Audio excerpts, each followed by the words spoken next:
What up? How you guys doing out there today? This is your boy Roto Beats. I'm here to present you my NBA morning shoot around for Wednesday, November 13th. If you're new to this channel, please make sure and click the subscribe button below. This way you can watch all my NBA, NFL, and MLB videos.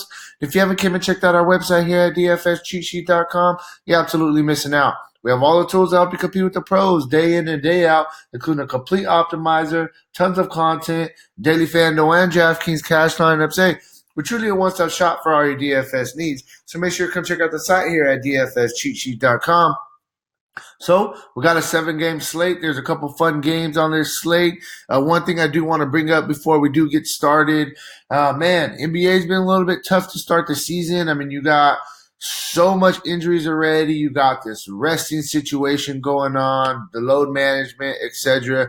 It makes things tough for us in DFS just because. I mean, every night, especially if you're a cash game player like me, I mean, 3/4 of your lineup is just absolute chalk, guys that are over 50% owned. You really need that 1 to 2 guys that are a little bit lower owned to kind of go off. And if they don't, then you're kind of screwed. I mean, and it sucks. And I know, and we're going to continue fighting, doing our best to work our way through this. Usually the injuries, etc., doesn't really start piling up more till the middle of the season. But this season, it was basically right out the gate. And like I said, it's been tough. But hey, don't get discouraged. We got to keep grinding day in and day out. It just takes that one day of hitting big, and everything is out the window. So definitely, man, hey, let's continue to grind in. Make sure that you're using a really, really good bankroll management strategy. Very, very important in DFS, no matter what sport you're playing. And yeah, man. So let's jump into today's slate. So real quick before we do, if you guys don't mind, just take that quick second, click the like button down below. Helps me out. Really appreciate that from you guys. And yeah, let's go. So we'll start at point guard. We'll start at the top and we'll work our way down with some value plays. First, you'll start with, Russell Westbrook. I mean, I'll throw out Damian Lillard. You can play Damian Lillard. You got Portland absolutely struggling right now. They're on a losing streak. Just lost to Sacramento Kings last night. If they're going to get out this funk, they're going to need their best player, Damian Lillard, to step up. For me, he's a GPP play against his Portland team, but you got to consider him. I'm going to start with Russell Westbrook. Triple-double upside any night. The guy's playing the minutes. It should be a pretty competitive game against the Clippers. These are two teams two of the better teams in the West. I expect this game to be a back and forth, fun game. Russell Westbrook's going to have a chip on his shoulder going against Patrick Beverley as well. So I think that Russell Westbrook is kind of where you start at 9.9. I think that he's a really good play today. Then we got Kemba Walker going against Washington. Washington just doesn't play defense. This should be a very up-tempo game, very high-scoring game. Kemba Walker has been on fire. Outside of the first game of the season and against Charlotte, his old team, where he just didn't shoot the ball well. I mean, the guy's absolutely scoring the ball like crazy, averaging 25 real-life points, 5 assists, 5 rebounds for 41 fantasy points. He's giving us a solid floor. And then you get a matchup against this young Washington team. I think Kemba Walker is an excellent play on today's slate. I think you could really look at him in cash games. I think Russell Westbrook is probably a little bit more of a GPP play. When Kyle Lowry's out, is going to open up some value out there in Toronto. One guy that we'll throw out there, we'll get to him later, though, is Fred VanVleet. I think he's a guy that we definitely got to have on our radar with no Kyle Lowry. But as we go down point guard, Ben Simmons, 8,400. Yesterday played 34 minutes, did a little bit of everything, got you 38 fantasy points. I mean, this is a cheap price tag for Ben Simmons. You need about 42 for value. He's averaging 37 on the season. We got no Joel Embiid today. I think this is definitely a uptick for Ben Simmons with Embiid off of the floor. I like him. John Morant, the young guy's a GPP play just because he's been up and down. But at the same time, I think that, he's guys going to be a little bit lower owned. Strictly GPP play, like I said, just because the minutes haven't been there. But I think that you could just throw him out there as a lower owned guy. A guy that I really like, though, I like Terry Rozier a lot. Terry Rozier, he's been up and down. Don't get me wrong. I think he's another GPP play, but hey, he's in a good spot here. He's getting right around 30 minutes a game, going against a young Memphis team. He's our point guard. He's going to get his run for the most part, unless the game kind of gets out of hand. So I think that Terry Rozier is another guy that we could consider in GPP today. One more, I know a lot of these guys are GPP plays, but I mean, it is what it is. I mean, Kimba's a guy so far that's standing out to me as a cash game play. I think Ben Simmons is a cash game play as well. If we want to kind of pay up a little bit, we can go down. Morant probably a little bit more of a GPP play as well. And the reason I say that these guys are GPP plays is just because their minutes are kind of all over the place and their production is kind of all over the place. One day they'll have a good day, one day they'll have a good game, the next day it'll be a bad game. That's why I say people are GPPs, just to kind of clarify that. Murray's the same thing. He's only playing 25 minutes a game, but he's already shown us 4 or 5 times this year on 25 minutes he can score 42, 43 fantasy points. Definitely crush value, but he can have those games like the past two where it's 19 to 17, and that's going to crush you at this price tag. So definitely a GPP, but he does have some upside. We got to watch what happens with Jeff Teague. If Jeff Teague is out with the illness, there may be some value out there at the point guard spot in Minnesota. The only other guy I think that we could possibly pay up for, I think that we can look at that we could pay down for. I think we could look at a guy like Patrick Beverly. He's going to step up today, want to play very well against, step up to the challenge and play well against Russell Westbrook. And we know that Patrick Beverly does have some upside. He gets some defensive stats. He's a dog, and I think that he's a guy that we could consider. You only need 25 for value. He's averaging 24, almost 25 fantasy points on the season. Houston, they have a bunch of injuries out there. I think Austin Rivers is a guy at bare minimum price tag. He could possibly get some extra run. I mean, the past 5 games, he's got you, he's minutes in the 20s compared to, earlier in the season, they were, low, 14, 15s. The minutes are trending up. The injuries are piling up. Austin Rivers is a guy that they've shown in the past they do like. I think he can play 25 minutes and at a bare minimum price tag. He can hit value for us there, probably be a good value play. Moving on to shooting guard, we will start at the top. You got James Harden, 12.2. The price tag is super high. That's what scared me. But, look, the guy's playing very well. He's got you 60 fantasy points in 3 straight games. This is his team. Westbrook is a guy that's kind of taking a back seat. He scored 36 actual points in 3 straight, averaging 37 real-life points on the season. Just going crazy so far to start the season. James Harden, a very competitive game against the Clippers. I think that he's in a good spot here. He's going to have to play well to beat this very good Clippers team. And we got D'Angelo Russell. He's, as crazy as it sounds, he's the best player on the Warriors now that Curry's out. 3 straight games of just absolutely killing it. He scored at least 30 real-life points with a 52-point game in there, averaging 26 points on the season. He's playing 32-plus minutes. If he's going to play 32, 33 minutes, I think that you could consider him once again going against his Laker team in an up-tempo game. Also, it's an added little bonus that, Lakers are the team that drafted D'Angelo Russell, ended up trading him, so he has a little chip on his shoulder. He always wants to play well against the Lakers.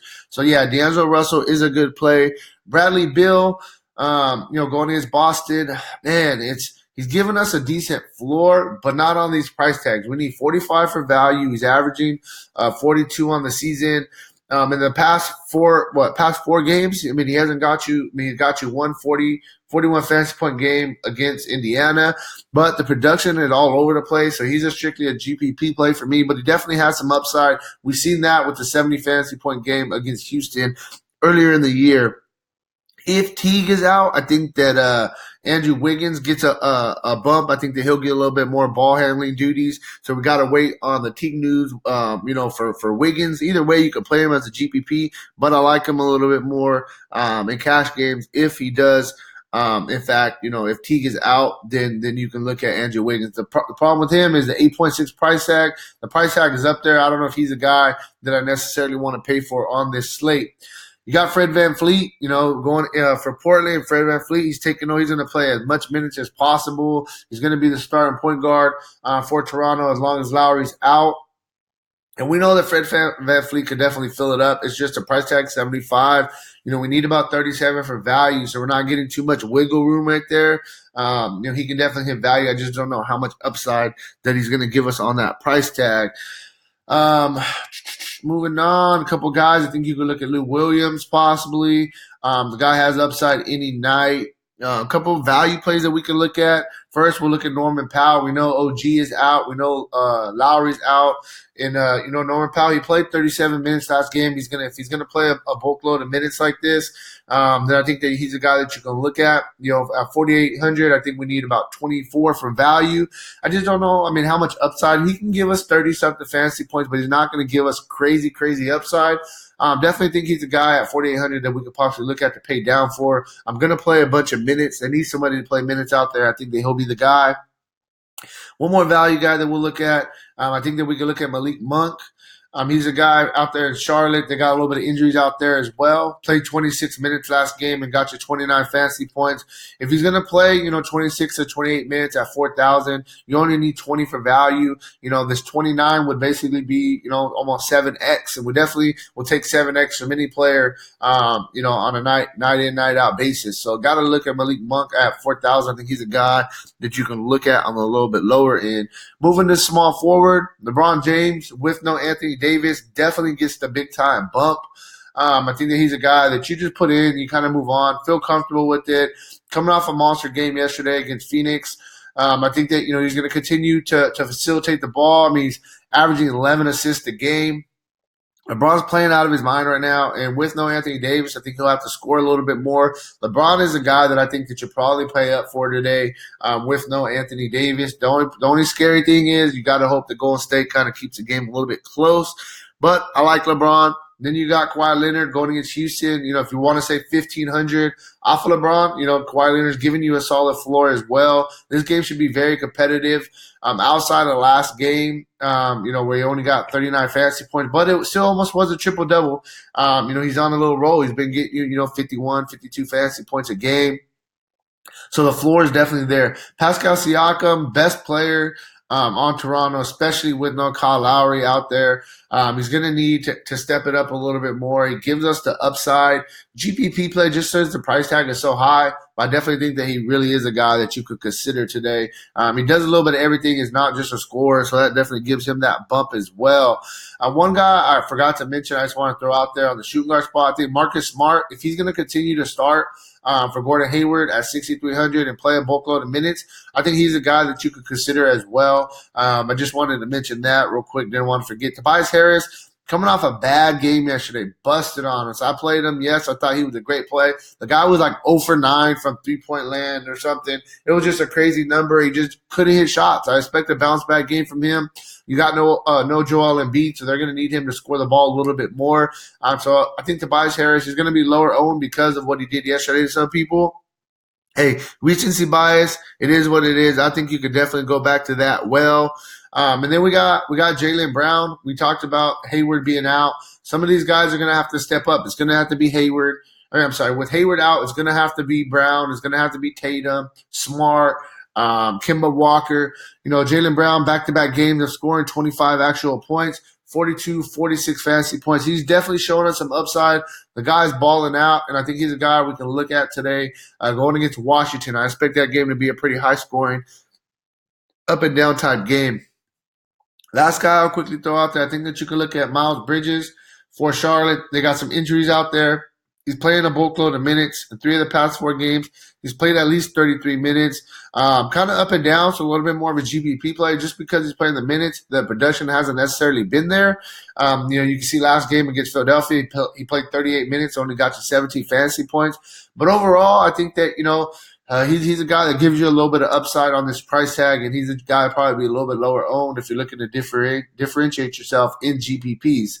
Power forward, we'll start at the top. We talked about Jason Tatum. Boston's hurt. They need, some of their other core guys to step up. I think Jason Tatum's one of those guys, man. He's having a really good season outside of last game, which was his lowest fantasy outing of the season. The guy's giving you a really solid floor, giving you about 33, 34 fantasy points. At 8.4 price tag, we do need about 42 for value. He could definitely get there. He's hit that a few times this year, and he has a little bit of upside. But it's not, oh my God, you got to play Jason Tatum just because the price tag is a little bit higher. But I love the matchup though, against Washington. I will say that. LaMarcus Aldridge going against Minnesota, 7,800. You need about 39 for value. He's been a little bit up and down, but the minutes have been there for the most part. We know Aldridge has some massive upside. Going against Minnesota, I don't think he's necessarily going to be banging with Towns. So I'm fine with that. Because I don't really like two big guys going against each other. But I think that this is a good spot for LaMarcus Aldridge. And it's a pretty fair price tag as well. He's going to give us a solid floor, averaging about 34 fantasy points a game. A couple more guys we'll throw out there. I love Al Horford with no Embiid. Every time Embiid has sat out this year so far, he's played very, very well. He rested yesterday. He's coming back today full of energy, ready to go. I think Al Horford has given us a solid floor at a 7,200 price tag. You need about 36 for value. He's averaging 36 on the season. Draymond Green against the Lakers, 6,700 just cheap. He got ejected out of the last game. We know Draymond has triple-double upside. My biggest thing with Draymond is, man, I feel like he's like, my team sucks. I don't necessarily want to give it my all. I feel like he purposely kind of got thrown out of the last game. He was frustrated. And that's just Draymond being Draymond, though. If he's going to play minutes, there's some games he's only played 22 to 25. Some games he's played 33, 34. If he's going to play, 33, 34 minutes here, then he definitely has some upside in a very up-tempo game against the Lakers. And it's 6,700 a bottle opportunity on Draymond. A couple more guys that I think we can look at. A guy that I really, really like, and I'll just jump straight to him. I think Kuzma's a guy that you really got to look at today.